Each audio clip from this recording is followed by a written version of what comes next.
மரியாதைக்கு உரிய என்னுடைய ஆரியர் சகோதரர், நகைச்சுவை அரசு அல்ல, காமெடி கிங் அல்ல, நகைச்சுவை பேரரசு கவுண்டமணி அவர்களே, அருமை சகோதரர் பாக்யராஜ் அவர்களே, இயக்குனர் வாசு அவர்களே, 5 ஸ்டார் கதிரேசன் அவர்களே, செந்தில் அவர்களே, என் அருமை தம்பி ஸ்நேகன் அவர்களே, மற்றும் மேடையில் வீற்றிருக்கிற வல்லவர்களே, வாழ்த்து வந்திருக்கிற நல்லவர்களே, ஊடக நண்பர்களே, உங்கள் அத்தனை பேருக்கும் என் முதற்க நன்றியை நான் தெரிவித்துக் கொள்கிறேன். கவுண்டமணி அவர்கள் முதலில் நாடகங்கள் நடிக்கிற போது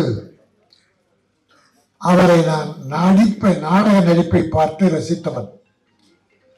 கலைவாணர் அரங்கம், பழைய கலைவாணர் அரங்கம் கட்டிடத்தில், அண்ணாமலை மன்றத்தில் மற்றும் உள்ள நாடக மேடைகள் எல்லாம் அன்றைக்கு அவருடைய நாடகம் தொடர்ந்து நடக்கும். அவருடைய பாடி லாங்குவேஜ், டயலாக் டெலிவரி நாடக உலகில் அவ்வளோ ஒரு பெரிய புரட்சியை உண்டாக்கியது. அதற்கு பின்னாலே அவர் நான் 16 வயது நிலையை பார்த்தேன். ஒரு அற்புதமான கற்பனையாளர், மக்களை மகிழ்விக்கின்ற ஒரு புண்ணியமான காரியத்தை செய்த ஒரு அற்புதமான மனிதர். ஒரு முறை நானே ஐசரி வேலன் கருங்கல் பாளையம், ஈரோடு கருங்கல் பாளையம் போனோம். ராத்திரி 11 மணி. அங்க கவுண்டமணி கிணத்துல இருந்து மீனை புதுசா பிடிச்சி, அங்க இருக்கிற ரசிகர்கள், அவருடைய ரசிகர்கள் மீனை ராத்திரி 11 மணிக்கு பிடிச்சி வறுத்து அப்ப சாப்பிட கொடுத்தா அந்த நேரத்தில் போயிட்டோம். அந்த விருந்தில் நாங்கள் பங்கு கொண்டோம். நான் சில நாட்கள் தான் அவரை சந்தித்திருக்கிறேன், ஆனால் அத்தனையும் பொன்னான நாட்கள். கவுண்டமணி அவர்கள் தமிழ் திரையுலகில் நடிகராக வந்த பிறகு இந்த தமிழ் திரையுலகம் பொற்காலமாக இருந்தது. ப்ரொடியூசர்ஸுக்கெல்லாம் ஒரு பொற்காலம். அதே சமயம் பாக்யராஜ் அவர்கள், டைரக்டர் வாசு அவர்களாம் ஒரு பீரியட், ஒரு காலத்தை தன் நிலத்தை அடக்கி வைத்திருந்தார்கள். திரையுலகம் அவர்கள் கையிலே இருந்தது. தயாரிப்பாளர்கள் மகிழ்ச்சியாக இருந்தார்கள். என் அருமை தம்பி ஸ்நேகன் சொன்னதை போல படத்தை பிள்ளையில பார்த்து போஸ்டர்ல கவுண்டமணியை பார்த்தா அந்த படம் பார்க்காம மக்கள் இருக்க மாட்டார்கள். கவுண்டமணிக்காக ஓடிய படங்கள் ஏராளம். அவரை நம்பி எந்த பொழுதும் கெட்டு போனதில்லை. காலம் தவறாத படப்பிடிப்புக்கு வந்து நடித்து கொடுத்து ப்ரொடியூசரை காப்பாற்றியவர். தம்பி ராஜகோபால் இயக்கி இருக்கிறார். அவர் ஒரு நல்ல நகைச்சுவை எழுத்தாளர். பல படங்களுக்கு பெயர் இல்லாமலே நகைச்சுவை எழுதி கொடுத்தவர். அவர் இன்றைக்கு இந்த படத்தை இயக்கி அத்தனை கற்பனையும் கொட்டி பிரமாதமா பண்ணியிருக்கார். ஒத்த ஓட்டு முத்தையா. இந்த முத்தையா ஒத்த ஓட்டு வாங்குறானே இல்லையோ, ஒட்டுமொத்த தமிழர்களின் உள்ளத்தை கவர்வான். ஒட்டுமொத்த தமிழர்களின் நோட்டும் இந்த ஓட்டுக்கு வரும். படம் பார்ப்பார்கள். ஏனால் மக்கள் ரொம்ப அழுத்தமா இருக்காங்க, மன அழுத்தம் அதிகம். இப்படிப்பட்ட நல்ல நகைச்சுவை படங்கள் வேண்டும் என்று விரும்புகிறார்கள். இப்ப பல படம் ஃபெயிலியர் ஆகுது, சில படம் வெற்றி பெறுது. அதை பார்த்தீங்கன்னா புதுமை, பல பெரிய படங்கள் ஃபெயிலியர் ஆகி சின்ன படம் வெற்றி பெறும். சின்ன படம் ரப்பன் பந்துன்னு ஒரு பேர் சொன்ன, தாடா, குட்நைட், நிறைய படங்கள். அப்போ நம்முடைய என்றைக்கும் evergreen comedy king of king நம்முடைய கவுண்டமணி படம் இன்றைக்கு மிகப்பெரிய வெற்றியை பெறும். ஒரு காலம் பூரா அவர் எல்லா வீட்டிலும் இருந்தார். கொரோனா காலத்துல வீட்டை விட்டு வெளியே போகாத போது அந்த டிவியை திறந்து வீடியோ போட்டு கௌதமணி படங்கள் தான் அந்த குடும்பத்தை எல்லாம் காப்பாற்றி மக்களை மகிழ்வித்தது. அது எல்லா காலம் அவர் வாழ்கிற காலம் வரை மக்களை மகிழ்த்துக் கொண்டிருப்பார். அவர் காலத்திற்கு பிறகும் இந்த சினிமா உலகிலே அவர் செய்த சாதனைகள் நிலைத்திருக்கும். பல நடிகர்கள் தலை கனத்தை குறைத்து வருமானத்துக்காக தன்மானத்தை இழந்து இருப்பதை விட கௌதமணி அவர்கள் எப்படி இந்த திரையுலகில் நடந்து கொண்டாரோ, எத்தனை ப்ரொடியூசரை காப்பாற்றினாரோ, எத்தனை இயக்குநர்களுக்கு பெரிய மரியாதை கொடுத்தாரோ, அதே போல அவரை வழிகாட்டியாக கொள்ள வேண்டும். இந்த ஒத்தை ஓட்டு முத்தையா தயாரிப்பாளர்களை காப்பாற்ற வேண்டும். டைரக்டருக்கு அடுத்து படங்கள் கிடைக்க வேண்டும்.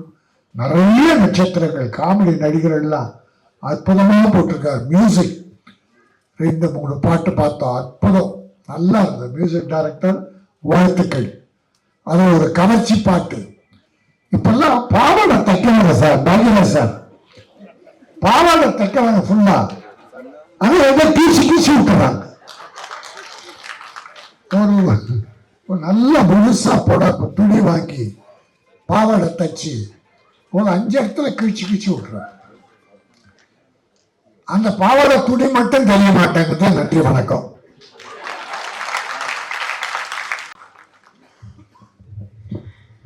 எல்லாருக்கும் வணக்கம். எல்லாருமே சொல்றது மாதிரி இந்த மேடை எனக்கும் ஒரு முக்கியமான பதிவா பார்க்குறேன். நம்ம எவ்வளோ படங்களை ஒர்க் பண்ணியிருப்போம், எவ்வளோ பேருக்கு எழுதியிருப்போம். சின்ன வயசுல பள்ளிக்கூடம் போகும்போது கிராமங்களில் கொண்டாந்து செங்கிப்பட்டி கமலா தியேட்டரில் அங்கேயும் ஒரு கமலா இருந்துச்சு, ஒரு டூரிங் டாக்ஸ். அப்போ எந்த போஸ்டர் ஓட்டினாலும் கவுண்டமணி செந்தில் இருக்கும். அப்போ அவங்களோட உயரம், இவங்களுடைய ஆளுமை தெரியாது. ஆனால் பசங்க எல்லாரும் சரி, கவுண்டமணி செந்தில் படம்டா போடமாடா அப்படிம்பாங்க. கதாநாயகன் தெரியாது, கதாநாயகி தெரியாது, இயக்குனர் தெரியாது, என்ன கதை தெரியாது. ஆனால் அந்த பேரை கேட்ட உடனே படத்துக்கு போகலாமா அப்படிங்கிற ஒரு கூட்டத்துல நானும் ஒருத்தனா இருந்தேன். அதனால இந்த படத்துல நாங்க இந்த மேடையில் நிற்கிறது நான் ரொம்ப ப்ரிசியஸா நான் நினைச்சிட்டு இருக்கேன். ரெண்டாவது, ஐயா கவுண்டமணி ஐயா அவர்களை பத்தி பேசணும்னா மணிக்கணக்கில் பேசணும். ஏன்னா அவரு ஒரு காலகட்டத்தில் அந்த சினிமாவுக்கு நான் வந்ததுக்கு பிறகு நிறைய மனிதர்களை பற்றி படிக்க போகும்போது பார்த்தா, கதாநாயகர்களை நம்பி எடுத்தார்களே இல்லையோ, ஐயா கவுண்டமணியை நம்பி எடுத்த தயாரிப்பாளர்கள் ஏராளமான பேர் திரைமுறைகள் இருந்துட்டு இருக்கிறாங்க. அவர் காட்சிட்டு இருக்குன்னா படம் எடுக்கலாம் அப்படிங்கிற ஒரு காலகட்டம். அதே போல இன்னைக்கு எனக்கு ரொம்ப ஆச்சரியமா இருக்கும், எவ்வளவு பெரிய நிகழ்வுகள் கூட ஒரு புன்னகையால் கடந்து போகலாங்கிறத அழகா சொன்னது அவர்தான். இன்னைக்கு உலகத்திலேயே மிகப்பெரிய சர்வாதிகாரியாக நினைக்கப்பட்ட ஹிட்லரையே ஒரு நகைச்சுவை நடிகன் தான் ஈஸியா ஒரு கேளிக்கை சிரிப்பால கடந்து போனோம். சார்லி சாப்ளின்ங்கிற ஒரு மிகப்பெரிய நடிகன். அவன் பெயரை சொல்றதுக்கு பயப்பட்டுச்சு உலகம், ஹிட்லர் பெயரை சொல்றதுக்கு பயப்பட்டுச்சு. ஆனால் ஒரு நகைச்சுவை கலைஞன் திரையில நின்று சாதாரணமா போற போக்குல தூசியை தட்டி வர்றது மாதிரி ஒரு ஒற்றை புன்னகையால் கடந்து போனான். அந்த விஷயத்த அப்படியே ஒளி மாற்றி தமிழ் திரை உலகத்துல பாத்தீங்கன்னா, இவர் எவ்வளவு பெரிய விஷயங்களையும் ஈஸியா ஒற்றை சிரிப்புல கடந்து போக கற்றுக் கொடுத்தவர் ஐயா கவுண்டமணி ஐயா அவர்கள். அவருடைய படத்துல இன்னைக்கு நானும் ஒரு ஓரத்துல ஒரு புள்ளியா இருக்குங்கிறது ரொம்ப மகிழ்ச்சியா இருக்கு. இந்த படத்துக்கு நான் இங்க இருக்கிறதுக்கான காரணமா இருந்தது இயக்குனர் ராஜகோபால் சார். அவர் 10 வருஷத்துக்கு முன்னாடி என்ன கதாநாயகனை வச்சு படம் எடுக்கிறதுக்கு ஒரு கதை சொல்ல வந்தார். அன்னையிலேயே நாங்க சிறந்த ஒரு நட்போடு நாங்க பழகிட்டு இருக்கிறோம். அப்ப நாங்க ஒரு முடிவு பண்ணோம், ஆனா கவுண்டமணி ஐயா பேசின பஞ்சு டயலாக்லாம் வச்சு ஒரு பாட்டு பண்ணலாமான்னு எடுத்தோம்னா கொட்டுது. ஒரு 50 பாட்டு பண்ணலாம் உங்களுக்கு, அவ்வளவு நகைச்சுவைகள். ஆனா எல்லாத்தையும் ஒரு அடக்க முடியாது இல்லையா, ஒரு சங்குக்குள் சமுத்திரத்தை அடைக்க முடியாத மாதிரி ஒரு சின்ன துணி. இந்த படத்துக்கு எதெல்லாம் தேவையோ எதெல்லாம் வேணும்னு எடுத்துக்கிட்டு அதை ரொம்ப சிரமப்பட்டோம்.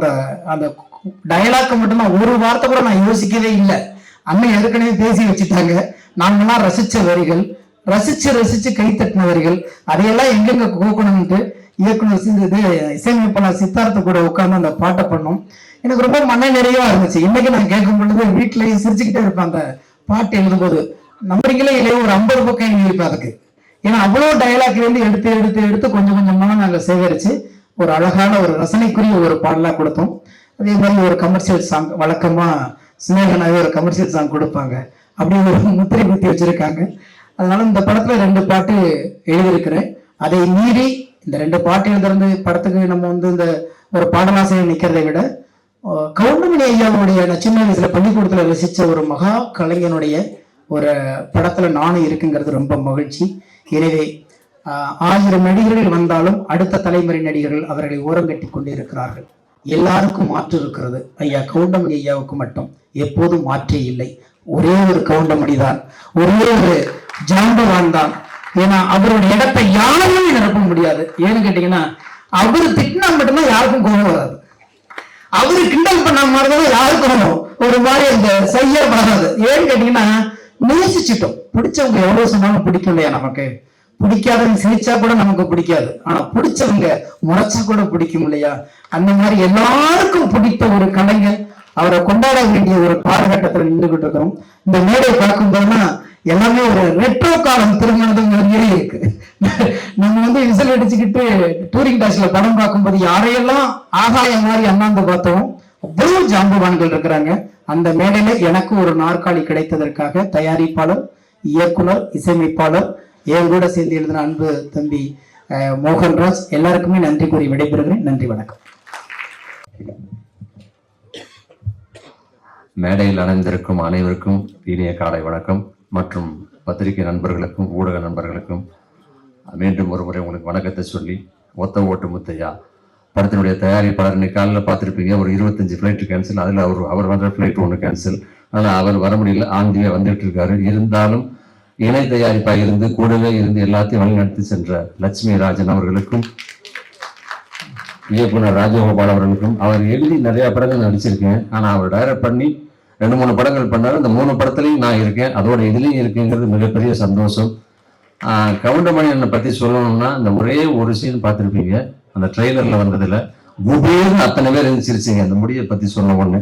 அது ஒன்று மட்டும் இல்லை, ஒரு பானை சோத்துக்கு ஒரு சோறு பதங்கிற மாதிரி படம் பூரா இதே பஞ்சஸ் தான், ஒரு செகண்டும் எல்லாத்துக்கும். ஆனா அவ்வளவு பெரிய சீனியர், அவ்வளவு பெரிய ஜாம்பவான், அவ்வளவு சாதனை படைச்சவர் ஒரு ஷாட் முடிச்சுட்டு ஐயாவரே எப்படி நல்லா இருக்குல்ல இது அப்படின்னு அவர் கேட்கும் போது என் உடம்பு புல்லரிக்கும்.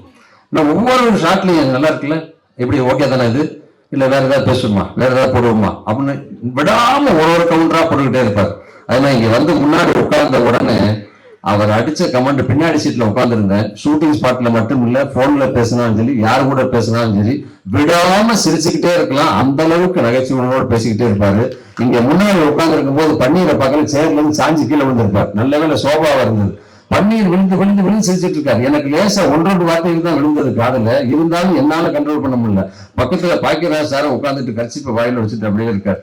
ஏன்னா ஒரு நிமிஷம் ஒரு செகண்டும் பஞ்சு சாதாரண இயல்பா வந்துகிட்டே இருக்கும். அந்த அளவுக்கு இந்த படத்துல ஏகப்பட்ட பஞ்சஸ் இருக்கு, எல்லாமே இருக்கு. இந்த காலகட்டத்துல எல்லாருமே ஒன்னொன்னா தேடி ஓடிக்கிட்டு இருக்கோம். அங்கங்க அடிதடி வெட்டு குத்து போல இதெல்லாம் போயிட்டு இருக்கு. இப்ப நமக்கு தேவை ரிலாக்ஸ். அந்த ரிலாக்ஸ் கண்டிப்பாக ஒத்த ஓட்டு மத்தியால இருக்கும். அன்னைக்கு எப்படியோ இன்னைக்கு எப்படியோ என்னைக்கும் அப்படியே அதே கவுண்டரோட அதே ஸ்பீடோட அதே டைமிங்கோட இருக்காரு கவுண்டமணி அண்ணன். அவர் கூட சேர்ந்து இந்த படத்துல இணைஞ்சு நடிச்சதுல மிகப்பெரிய சந்தோஷம். நான் மட்டும் இல்ல, 3 பேருக்கு இளம் ஹீரோக்கள் இருக்காங்க, இன்னும் நிறைய கலைஞர்கள் இருக்காங்க.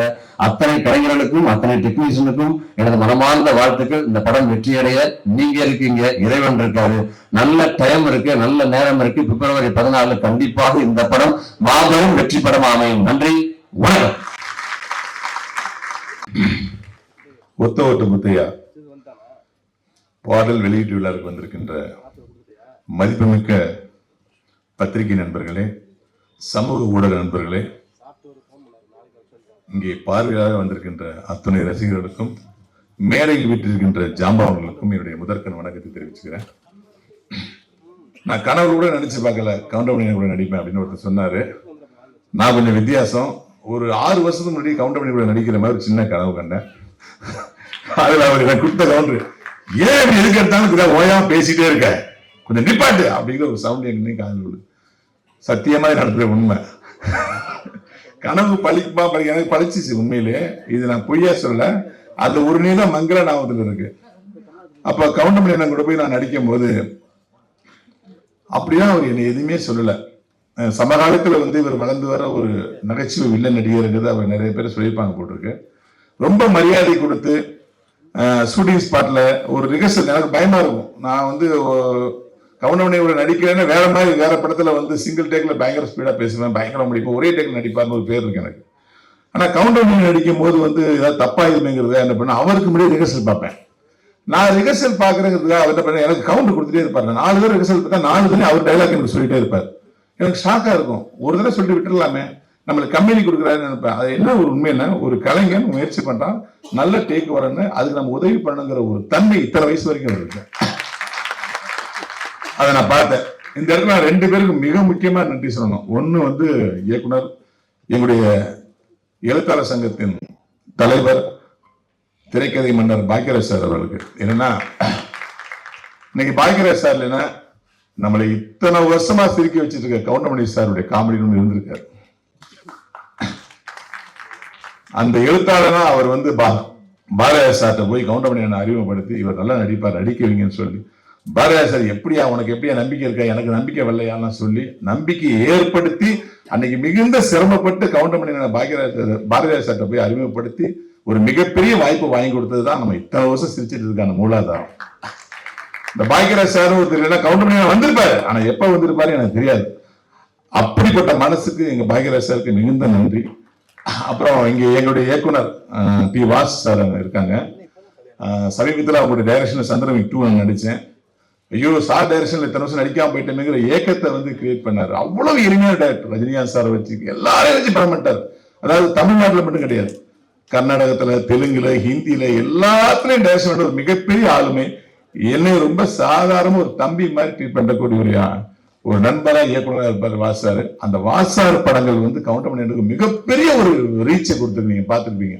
சின்ன தம்பியா இருக்கட்டும், நடிகனா இருக்கட்டும், சேதுபதி ஐபிஎஸ்ஸா இருக்கட்டும், வாழ்று வெற்றிவேலா இருக்கட்டும், மலபார் போலீஸா இருக்கட்டும், அதாவது டுதக்கோர் காமெடி, ரிக்ஷா மாமா, பார்த்துட்டான் அதெல்லாம் வந்து அவரை ரசிச்சு வாசார் எழுதியிருப்பாரு.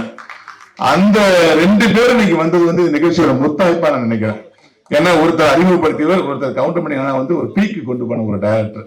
அது மண்ணிலாம் அந்த ஒத்தகட்டு கூலிங் சாரி போட்டு ரஜினி சார் வருவார காமெடி, நான் தேர்ல போய் ஐயோ நான் மறக்கவே மாட்டேன். அந்த கவுண்டமணியோட நடிக்க பிறகு ஒரு பேரானந்தத்துல இந்த படத்துல அவங்க சொன்ன சம்பளத்தை நான் ஒத்துக்கிட்டேன். ஏன்னா ஆர்குமெண்ட்லாம் இல்ல, வந்தாங்க பேசினாங்க, இதான் சம்பளம்னா இவனா கொடுக்க முடியும் சார் அப்படின்னாங்க. நான் ஒண்ணுமே சொல்லல, உடனே ஓகே பண்ணேன்.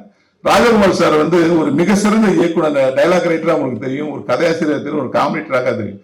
ஆனால் ஒரு திட்டமிட்டு படம் பண்ற ஒரு டைரக்டர் நான் பார்த்தேன். எனக்கு வந்து ஒரு குறிப்பிட்ட நாள் சொன்னா இத்தனை நாள்ல முடிச்சிருவேன் சார், இந்த பேமெண்ட் ஒத்துக்கினாரு சார். 36 ஆர்டிஸ்ட் இருக்காங்க, இத்தனை நாள் எப்படி முடிக்க முடியும்? யாரும் 2 ஆர்டிஸ்ட் இருந்தா கூட டேட் மாறிட்டே இருக்கேன் சார். நான் சார் இத்தனை நாள் முடிச்சிருவேன் நம்புங்கன்னாரு. சொன்ன மாதிரி எனக்கு சொன்ன டேட்ல அப்படியே படத்தை முடிச்சார்.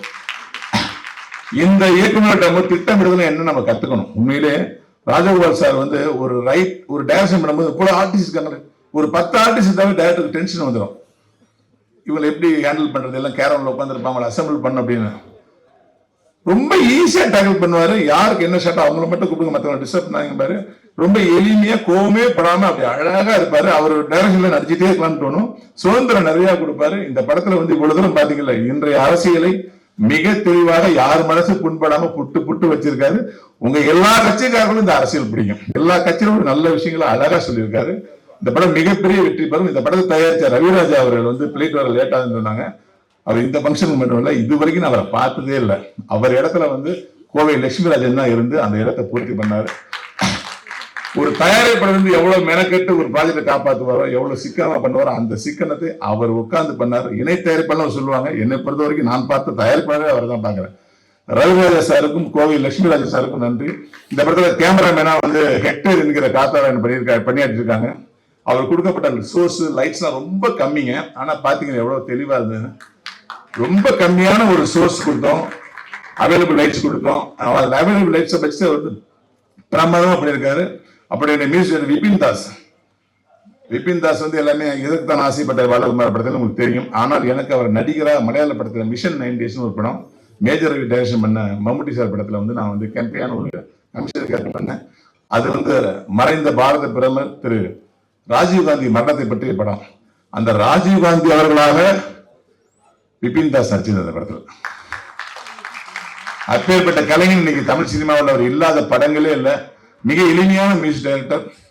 இந்த படத்தில் நடிச்ச மயில்சாமி என்னுடைய சன், நம்ம சிங்கமுத்தண்ண சாருடைய மகன்.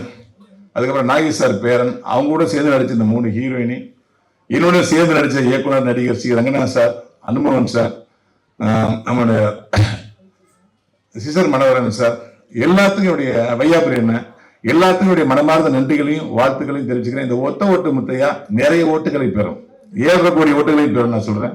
நன்றி, வாழ்த்துக்கள்.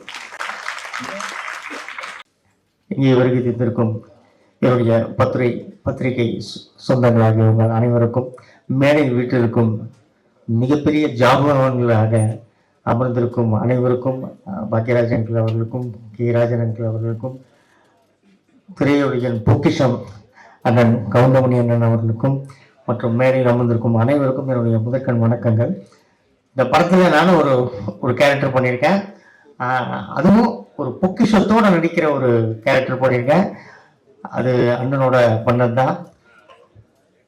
அகில உலக சூப்பர் ஸ்டார் காமெடியில் வந்து அண்ணன் மட்டும்தான், எப்பவும் அண்ணன் மட்டும்தான். ஸோ அவரோட நடித்ததில் எனக்கு ரொம்ப சந்தோஷம், மிக பெருமை. ஸோ இந்த படத்தில் எனக்கு வாய்ப்பளித்த திரு ராஜகோபால் அண்ணன் அவர்களுக்கும், இந்த படத்தில் நடித்த அனைத்து நடிகர்களுக்கும் என்னுடைய நன்றி கலந்த வணக்கத்தை தெரிவித்துக் கொள்கிறேன். இந்த படத்துக்கு உங்களோட சப்போர்ட் நிறைய வேணும். ஸோ இந்த படத்துக்காக நல்லா ப்ரமோட் பண்ணி வேறு லெவலில் நீங்கள் கொண்டு வருவீங்கன்னு எனக்கு இது நினைக்கிறேன். Thank you very much. எனக்கு பேச வாய்ப்பளித்த சகோதரர்களுக்கு நன்றிங்க. எல்லாருக்குமே வணக்கம்.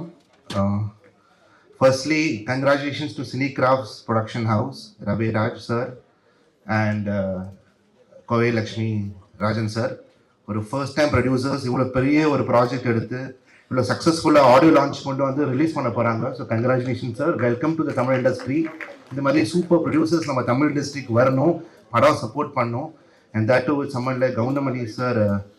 எனக்கு ஃபர்ஸ்ட் கால் வரும்போதே கவுண்டமணி சார் ஹீரோன்னு கால் ராஜன் சார் கூப்பிடும்போதே இந்த ஸ்டோரி கேட்கல, நான் பண்ணுறேன்னு சொல்லிட்டு நான் ஆட்டோமேட்டிக்காக வந்து பண்ணேன். நான் பண்ண படம் from Santhanam sir to Yogi Babu darling எல்லாரும் நான் ஒர்க் பண்ணும்போது எல்லாருமே சொல்கிறது அவங்க inspiration has always been Goundamani sir. And he will inspire generations to come. அவ்வளோ பயங்கரமாக பஞ்ச் அடிப்பார் sir.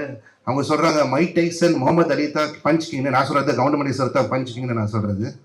So thank you to Snehan sir and மோகன் ராஜன் ஜி. லிரிக்ஸ் சூப்பராக எழுதுனாங்க. And the songs have come out very well. All the technicians have done a wonderful job. The 3 pairs சூப்பரா பண்ணிருக்காங்க. Thank you all very much. படம் சூப்பரா வந்திருக்கு, எல்லாரும் என்ஜாய் பண்ணுங்க. Thanks to my musicians, to all the artists in the movie. Sir, Ravi Maria sir எனக்கு 2007 இருந்து தெரியும், என் சைல்ட்ஹுட் ஃப்ரெண்ட் அவர் ஆக்சுவலி.